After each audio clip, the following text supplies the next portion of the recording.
Oh, real quick, what LinkedIn are you on? Or do you go live on yours or GC's or? It's mine. Okay.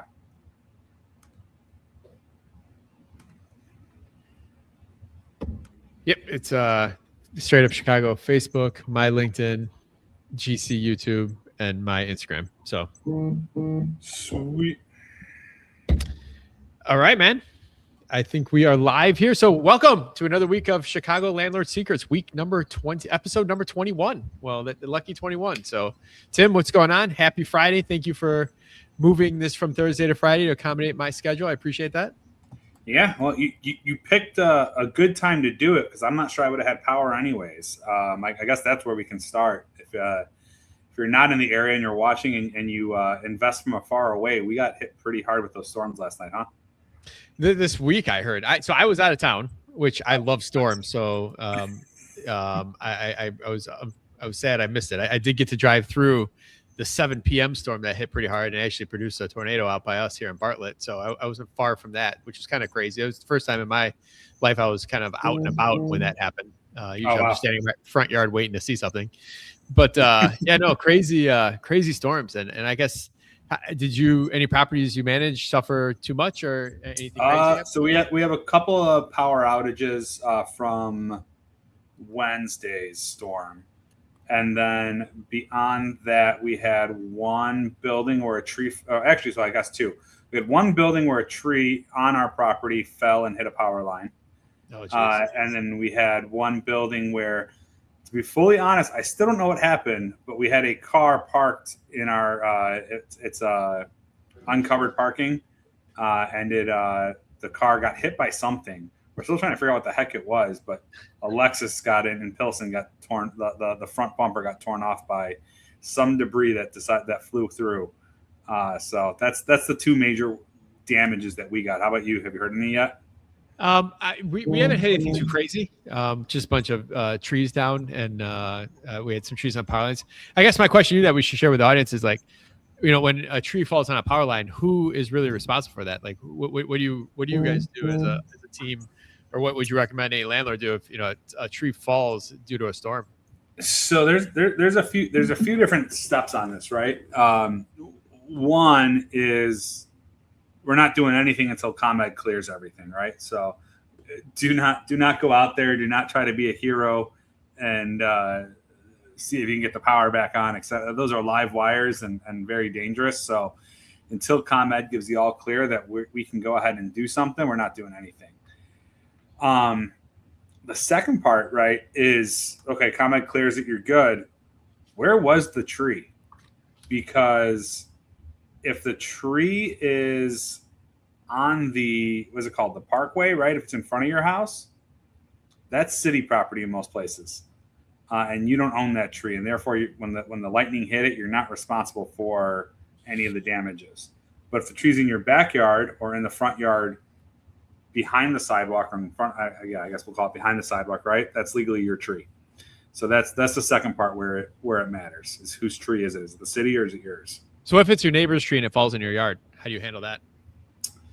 Generally speaking, I want to avoid calling my insurance at all costs. So I'm going to call their insurance and then try to file a claim on their insurance. And you pick up the phone, you call the neighbor, you knock on the neighbor's door, try getting their insurance. Like, is that how you go about that? Yeah. Depending on if we know the neighbor, how we know the neighbor, some version of that. Yeah. Gotcha. And technically it's in your yard. You could get them to pay for that cleanup then, or any damage. That'd be a file on their insurance claim, correct? Correct. Yep. If they don't want to take it on their own and pay for it, then it would be on theirs. Gotcha. Now I know I've been screwed by this, the whole act of God issue with like my insurance has declined a neighbor doing that before because it was an act of God, which in last night's storm or this week's storm scenarios could be as well too. So you get into some gray areas I know there as well, depending on your coverage. Technically, that's the whole point of insurance. What are you talking? Like you might want to look at that policy because generally speaking, act of God's is what insurance covers. Gotcha. Well, let's see. My scenario was a property in Downers Grove. I only owned it for a couple of weeks, so we flipped it. And it was it was tree branches. It wasn't a full tree, but it fell on his car Yeah, I don't know. They denied it. I know that. So maybe I got to look back at what those circumstances. Here's the policy. See, and a lot of times when you're doing flips, right, you take the most minimum policy. So, or you're trying to get, or it's a construction policy or things like that. So it might be something where it wasn't covering normal things. Gotcha. That's something possible. Have you ever had a tree fall in a house, like where the house becomes uninhabitable? Yes. Well, yeah, I got to consider it. It wasn't uninhabitable. It was just like one room that wasn't inhabitable. But yeah, I guess that's.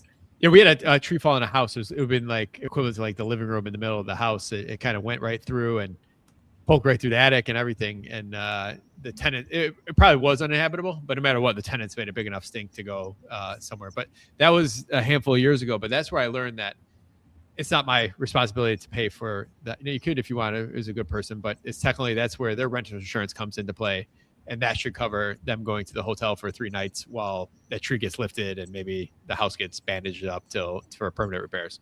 No, I think 100%. I think that's where act of God comes in, right? And I think landlords have to understand that. Like, you're not responsible. I think this comes up more. I mean, obviously, storms is a bigger issue, but this comes up a lot with fridges, right? A fridge goes out, you have to replace it. And I don't know about you, but if you have this problem, but my tenants always went grocery shopping the day the fridge broke. Yep, the morning of, and bought so much, $400. Their grocery list is never less than $400 that day. Yeah, I mean, I don't know what they're doing with all that food or what. They had a party going on, but it never fails that you'll get the biggest Walmart or Jewel receipt the day the fridge goes out. And it's our policy 100% that, hey, look, it's our job to fix it and make sure that, within, a day or two, everything's fixed and work through everything. But unfortunately, that's your renter's insurance when stuff goes bad. Same thing in this case, right? The hotel technically should be on their renter's insurance that, hey, an act of God happened. It made it uninhabitable. It's the landlord's job to fix it. But in terms of the couple night stay, et cetera, like that, that all should be renter's insurance. Gotcha. That's how I play it too. Yeah, I love those conversations. Oh, that's fine. No problem. Just send over the receipt. We'll see what we can do and send over the receipt. And then if they do actually send over a receipt, then it always turns into, this should be on your rent insurance. Now, the other thing, this is a side note from the storms conversation we're having. I know we ran into the issue before where people do go and do that huge shopping, and then they overload the fridge and the freezer where actually the airflow is blocked, and that causes other issues as far as it staying cool because everything is blocked because it's so jam-packed. So a jam-packed freezer can mess you up just as much as anything else. Yeah, and that's I think is one of the things I've seen a ton where things aren't actually broken, they're just being misused. Same thing. I'll throw this one out there too. Maybe you got this. How many times do you get my dishwasher's broken, it's not cleaning very well, and it's really just a matter of, no, it's not actually broken. It is a matter of you're not using the blue stuff. Whatever I can't think of what that's called, but the blue liquid you have to put in your dishwasher before you wash. I've had people use the wrong soap, so they're using I had them use like hand soap, like they'll pump hand soap before. Like that's not going to work. And it actually creates a different problem. Everything kind of it over too many bubbles and it actually will leak then. But I've had people where it's like they recorded themselves putting dishes in the dishwasher and wanted to kind of send it, it's not working.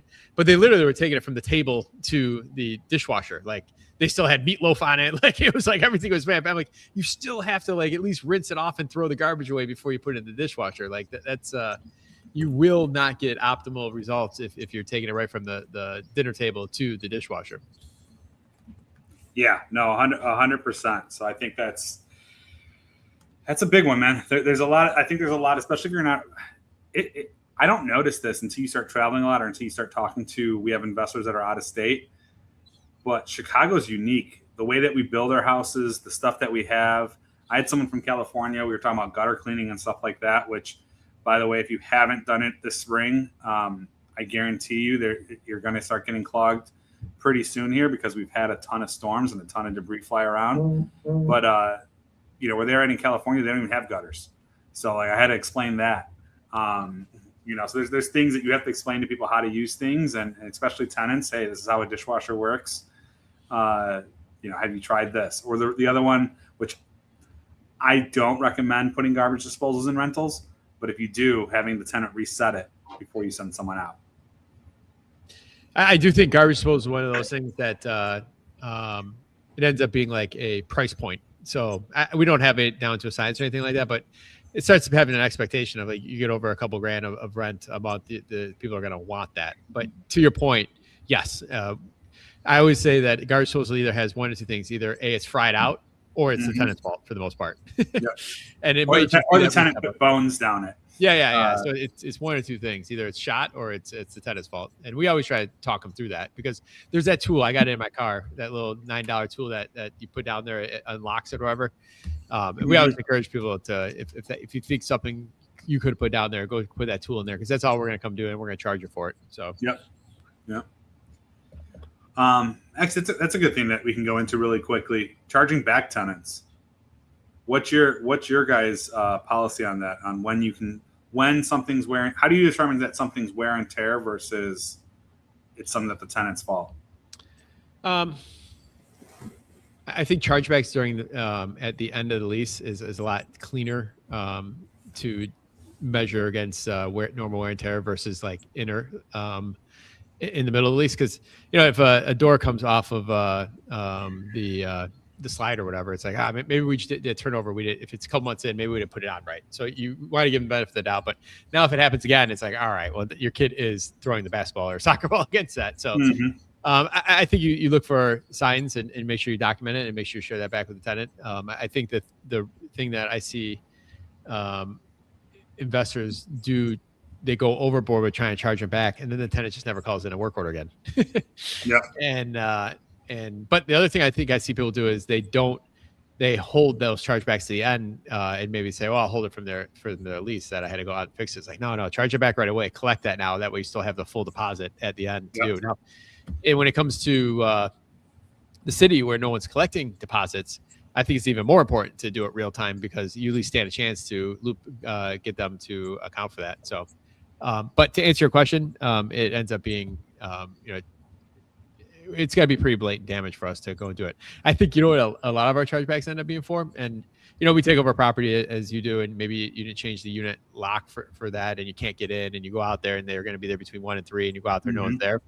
You get a lot of those $80 chargebacks. And we do put that in the lease, very specific of what our chargeback amounts are.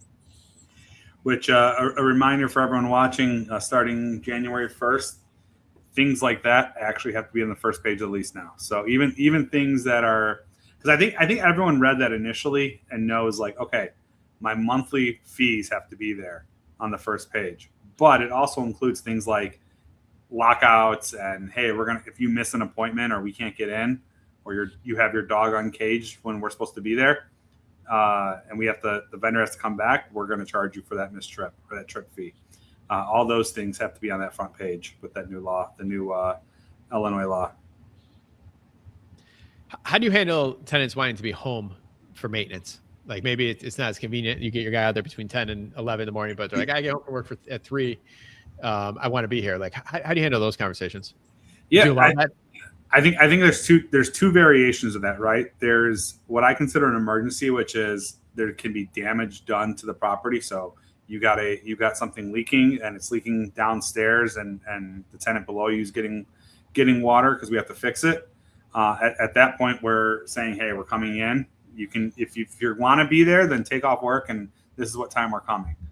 But if it's something small, like you brought up the doorknob, right? The doorknob's loose and whatever, it is what it is, and you can fix it today or fix it in a week, and they'll be fine. We'll generally say, hey, look, these are the hours our workers work.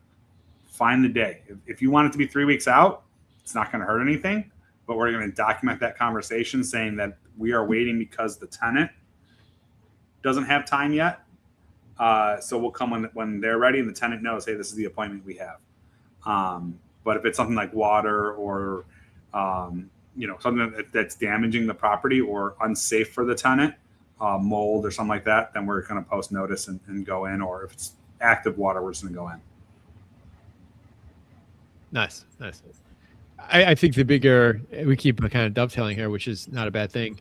You use the word mold. I think for us, we don't. If a tenant calls us there's mold, we don't necessarily know it's mold until it's tested. So we always call it discoloration. We took that Mhm. from the REO world, but so I always encourage people to address that. But I think the biggest thing in the city that we run into around discoloration ends up being not having the exhaust fan in the bathroom, or Mhm.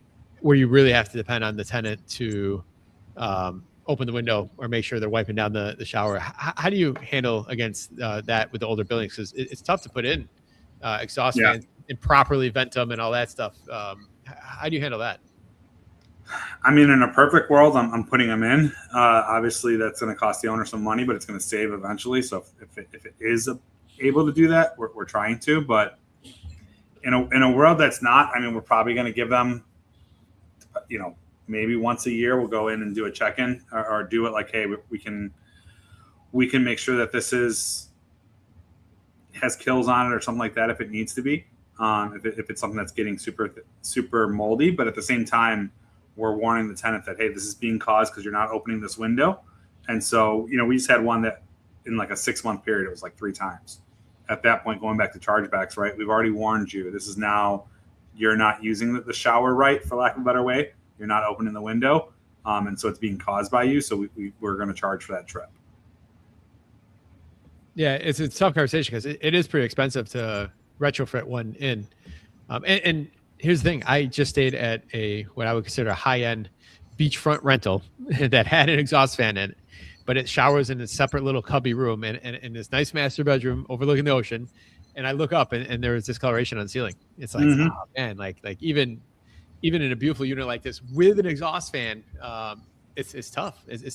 Now in a place like that, you have the elements outside the humidity and you have the humidity inside growing. So you actually have it's working against you both ways. But yeah, no, that's something that and some tenants are okay with it. Other tenants, they see it and all of a sudden their kid has asthma. So it's a tough conversation.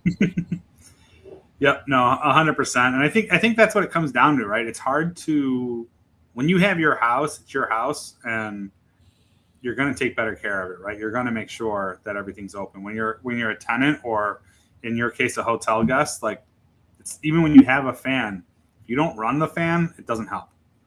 So there are the ones that I like too for rentals, where anytime you turn the bathroom light on, it turns the fan on. If it's possible to put those in, if you're retrofitting or doing a rehab for a rent ready, and you have to replace it anyways, if you can do one that is wired to the light, that's really the only way you're going to make sure that they turn it on. Otherwise, they're not going to. They may do it if they're responsible, or they may not. That is a great one. If you put them both on the same button, that's how new construction's built these days for the most part. So, yep. Yeah, I do love that. It's when we're talking about that right there, it just every tenant's so different, right? So you could have one tenant live in your unit for 3 years, never have a complaint. Then the next tenant moves in and they find every little thing wrong. Tenant that finds everything wrong might be even better qualified than the first one, or it's just a little worse qualified. Like everyone is so unique and to what they're going to complain about. That's why I always tell people, people are like, they paid late twice, and I think I'm going to get rid of them. It's like, no. At least you know what you got right now. You know what they like, what they don't like.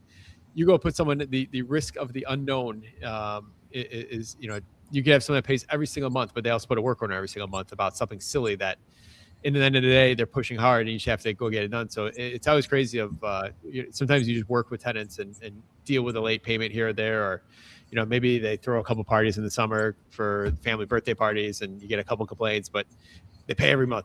You get rid of them. You just never know what you're going to get next.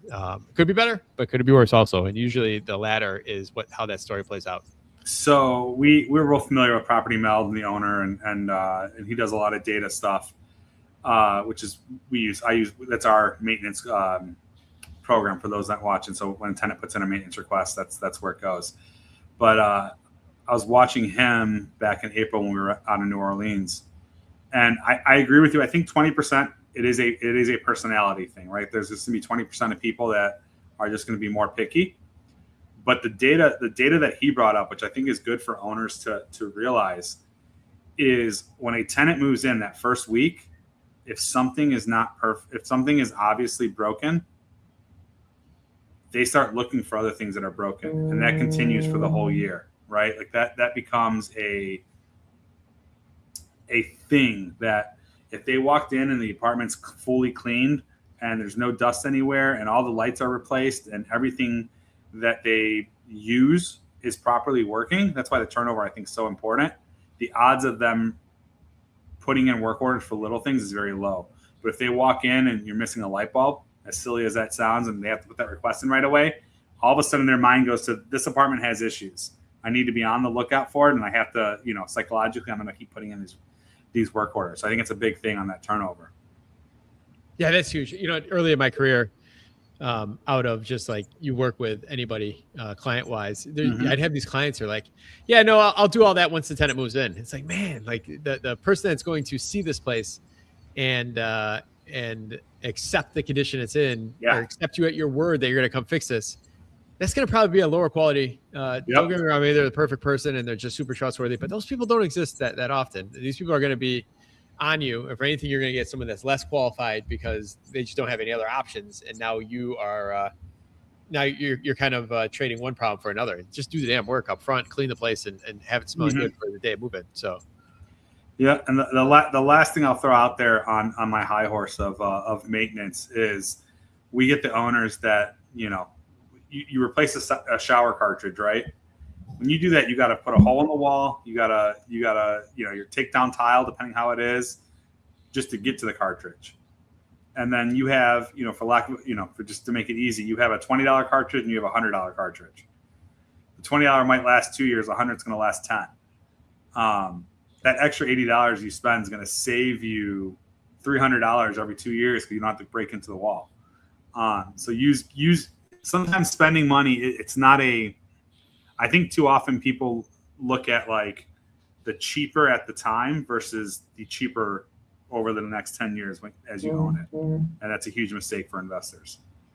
Yeah, I'll share a funny story. One thing I do became a firm believer in, because whenever you solve these plumbing issues behind the wall, and sometimes electrical too, you have this usually patching up the drywall ends up costing more than the actual repair was. In your scenario, it was putting new tile in. And so we started I started pushing like, hey man, just put an access panel.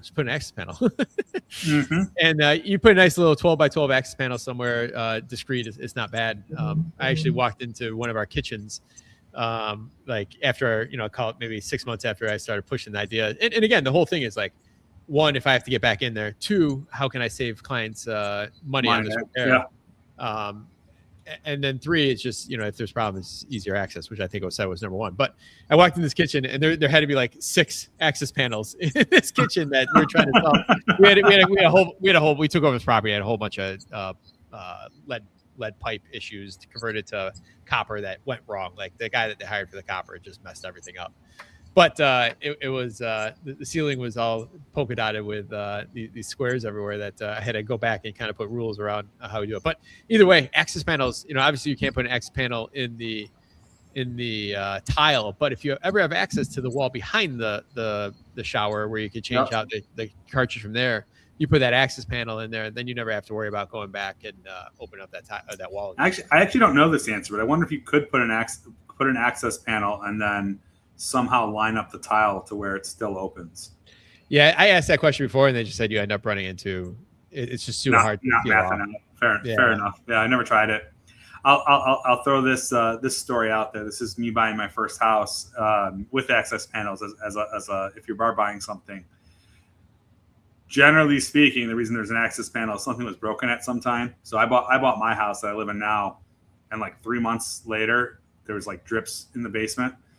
And I look up and I see that it's coming from the access panel. I was like, oh shit, he didn't fix it right. And I pop it open, and it's literally like duct tape around this pipe that he like got to fix. Which the worst thing is that I bought this house from a guy that was union pipe fitter. So it's like, oh my god, yeah, I would think that you'd fix your own house right, but when you want the sale quickly, you just do whatever, I guess. But somehow it got past the inspection and everything like that. But yeah, take a look in those access panels, because there might be something there if you're doing inspections.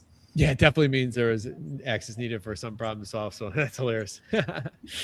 Oh man, awesome. What else, man? We got a few other. So we got a couple news items that are interesting. You want to do the CHA one real quick, and then we'll move on to the bigger one. Go on, tee it up.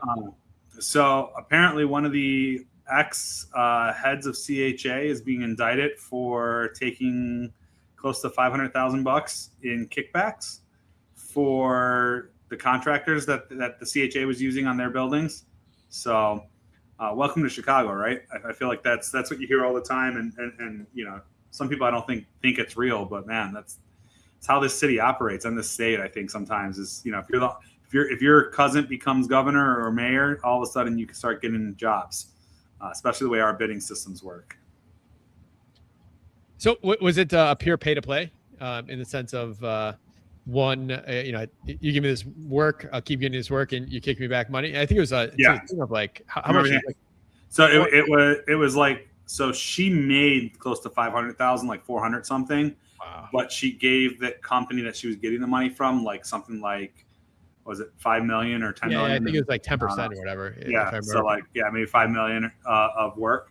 So she made a good, pretty plenty, and so did they. But it goes back to how backwards this city is, and we've talked about it before too. The city keeps producing these plans of they're going to build housing, and you look at it and you're like, what do you mean they're spending $1.5 million to build 4 units? You know, in affordable housing, it's like you could build 20 or 30 units with that money if you did it smartly and did it, you know, take out the permit process and you're the city and all that. But the way they take bids, it's not, you know, they're looking at more than just what's the most economical and the best work. They're not like us. They're looking at whose cousin it is and who can get the money, and the prices are double what they should be. And yeah. Wow. I heard that the story was around. Originally, they put someone new in charge, and then but the mayor wanted to put the alderman's son or whatever in charge, and this is a kind of a whistleblower situation because he didn't get away. I heard this is kind of a couple layers deeper. What would you hear? I haven't heard much on that. So to correct your story, though, the mayor wanted to put the alderman in charge. That alderman stepped down so that his son didn't have to be elected and became alderman automatically, thinking that he had the CHA job. Yes. So that's where that comes in. I just had this conversation actually about an hour ago with somebody trying to explain how bad CHA is at the corporate at the high levels. But the way the city works and why it's backwards, the mayor only has the power to fire the CEO. He does not have the power to hire the new CEO. So what happened is he fired the CEO, and then he said, hey, this is the person I want as CEO. And the board said, no, we're going to hire this person. So the next step for the mayor is basically keep firing people or threatening to fire people until they hire the person he wants. It's a backward system. Wow, man. You know what? And he did the same thing for the school board, by the way. So it's not just a one organization thing. It's the city as a whole. But go ahead. Well, the shame of it all is because of this lack of organization or leadership, correct leadership.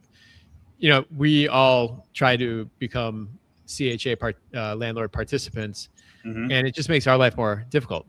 And then you have the state coming up behind you saying, hey, you have to accept CHA applicants if they qualify. It's like, we want to, but man, like what a mess it is over there. And it's so difficult. Like this is just like a glimpse of the rest of the operation. I can only imagine what if there's a Doge type uncovering of all those different systems, what that would be like. It'd be crazy. It'd be crazy bad. And there'd be a lot of people. I mean, out of the last 6 governors Illinois has had, how many of them went to jail? Yeah. I mean, that's a good way to put it, but it's also a good transition, right? So to cap off what you were saying, right now, I think this is the worst CHA's been. We're averaging about 60 days from the time we submit a packet to get a tenant moved in, which you get some choices. Like, man, like we find a market tenant within that period. Do we just want to take them because they can move in 2 weeks, or do we want to wait the 60 days to get CHA? I think you hear a lot of like people that don't want CHA tenants in Chicago. It's not about that. It's dealing with the paperwork, dealing with the inspections, all of that, which I want to transition that. I think it's a good transition to the mayor's proposal that we were talking about a little bit last week, as there's been a little bit more details leaked. And one of the things that he wants to do is build a registry and a bureau of rentals that's going to investigate if landlords are keeping track of things. And that scares me. The city's taken 60 days for inspections for maybe, what do you think? Maybe 100,000, 50,000 people that have CHA. If you're going to make it 3 or 4 million that renters that have to be inspected, like, I just don't see that. I don't think the city can handle it. No. I like I said last week, the smartest thing they could do is make it a tax and just simply make everyone register and make it some online, sink the $500,000 into getting the system where it's all automated, and you and me could go on there, you register our properties, we have our landlord portal, update them when we need to, get the notifications, and just make it an investment, a CapEx investment into the infrastructure to be able to collect from every landlord $75 a unit a year, whatever it might be, $100. Yeah. Like, that's a huge, if you think about it, if there's how many rental units we got here in Chicago? We're do you know how many people we have? We're 60% rentals. So whatever the population of Chicago is times 60%, it's a lot. Yeah, but that's renters. How many units do you think? I guess it's counting husbands in that. Yeah, that's a good point. I don't know that math. What do you think? Just say 600,000 units. I feel in the whole Chicago market, there's about 1 million rental units. Okay. Not I feel. I know I figured back into that math in the past. So I just say 600 in Chicago, 600,000 times $100 a unit a year. I mean, am I doing that math right? Is that 6 million or 60 million? 600 times. Wait, sorry, 600,000 times. Remember, we're live. We can't rewind this. Or No, yeah. No, let's see. Yeah. No, that'd be. Maybe no, that's a lot. 600,000 times 10 is 6 million times 6. Yeah, it'd be something like 36 million. No, times 100. You just add the zero. Times 100. Okay. 600,000. So that's $60 million. 60 million. Okay. There you go. $60 million. If they sunk, even if it costs $10 million to put the infrastructure in place and really not have too much overhead, if you're looking at a business, a P&L, the bottom line, like that's a killer profit margin. And now you have the database of it, and that's huge. And here I'm gonna give one more because I know they listen, although they don't. But sometimes it feels like they do. We were talking about something a couple months ago, and all of a sudden it popped up like they were listening to us. So I'm gonna throw it out there, and this is gonna help them. Do not make it that the rental has to be rented. Like, hey, your building is due in June. You have a multi-unit building. You're gonna pay this tax. I don't care if it's ready. I don't care if it's not. If you have a storefront or if you have a building that has 5+ units, because apparently 4 units and below or whatever are going to be exempt. If you have a 10-unit building, that means you owe 10 times 100 on June 1st every year. I don't care.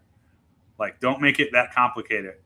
Just make it a flat-out tax. That way, these people that are buying buildings and not renting them and trying to just use them as tax breaks, they gotta help the housing system. Well, I think the rule should even be, it's not how it's written right now, but how I would propose it, if anyone was ever listening to me, would be, unless you're owner occupied in the building and can prove it through, you're uploading your license and showing proof of residency at that location, you owe it. So if you got a 4 flat and you're a 3 flat or a 2 flat and you live in California, you should pay that $200. Like, that's a way to get the money, and everyone's going to pay for that. So Yep. I think make it easy. Don't make it complicated. Don't make it where, oh wait, I'm rehabbing this one, so I'm not going to pay, or I didn't find the tenant yet. Let me pay. I'll register. It's going to get too complicated. You're going to lose a lot of money. A lot of people are going to hide it.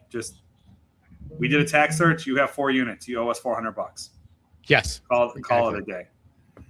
So I love that. That could be a great, and I'm saying this as a Chicagoan. How do you tax the, if they want to chalk it up to how you tax the wealthy, that's a perfect way that I think the wealthy would be okay with, and they'd accept that as a cost of doing business. Yeah. No, I agree. The other part of it that is even scarier than the registry, though, is going to be the just cause eviction part of it. And I don't know how much you've looked into it yet. I know I sent you a couple things, but did you get a chance to look at that screenshot I sent you? I looked at it for sure, but for anyone that's listening that doesn't understand what that is, maybe take 30 seconds and explain what just cause is. Yeah. So just cause means that if you decide to tell your tenant that you don't want them living there anymore at the end of their lease, and they didn't break the lease or stop paying rent, you're going to have to pay I'll call it a fine. They're calling it relocation fees, which essentially is going to create rent control, right? So what it means, and the example that we were given at, I went to the MBOA seminar that they had earlier this week. If you try to raise the rent on your tenant says no, you're going to owe them 10 grand. That, what are the reasons you can remove a tenant or get rid of a tenant? They stopped paying rent. They broke a lease term. What's a lease term that you could actually probably even, that they can't cure, right? That's probably right. That's the problem with it. Hey, you're smoking. Here's your 10-day notice. Okay, I stopped smoking in the building. Okay, I moved my dog. Yeah, it's gonna be hard. I mean, the only thing that realistically, I don't even know, because in Cook County you can't cure crime, right? Like if you had a shootout at your building, I don't know why I would know that. I haven't had that in the last 6 months. And the police come and the village say, hey, this guy has to leave. Which is still hilarious to me because the village forced us to do the eviction. Not that I want him living there. Don't get me wrong, but the village forced the eviction. But you would think, from a person that's not in this every day, you would think that person would go to jail for the shootout and the drug charges. But no, he's out. But we have to evict him because they don't want him living in that building, which is that's sort of hilarious to me. But on a side note, yeah, like even like crime is protected in Chicago. So like what couldn't you cure? What about a carve out for people that are wanting to move back into the unit, owner occupied? Like you should have that right. Is that a carve out? So again, they don't have the full like they have the original text, but it's not the introduced text at this point. But as of the original text from last year, there was no carve out for it. Really? Now it is a different amount, right?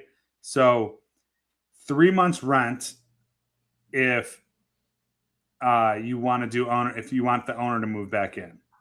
Wow. Oh, sorry. If I misplaced that. If you are owner occupied, meaning you have a 3 flat and you live in one unit and you want the person above you to leave, it's 3 months rent. If you're not currently in the unit and you want to move back in or have a relative move in, it's 5 months rent. Wow. So also under five. If you have a $3,000 rent, man, $15,000. Yeah. Also under that 5 month rent is a condo conversion, government order to vacate, significant repairs, or demolition. Where is this at in the process of becoming legit? Like, I know you're at that. Yep. Tell us about that. Just to clear the thought, the last one is any other reason, including rejection of rent, is 10 months of rent. So you raise your rent $100 a month, they say no, you now owe them 10 months of rent.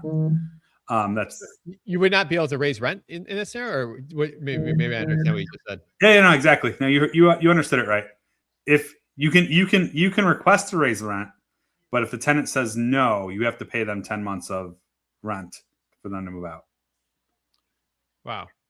Maybe that doesn't settle too well. So where's this at then? What are the chances this passes? Do we have to be afraid? Is this who's fighting against it?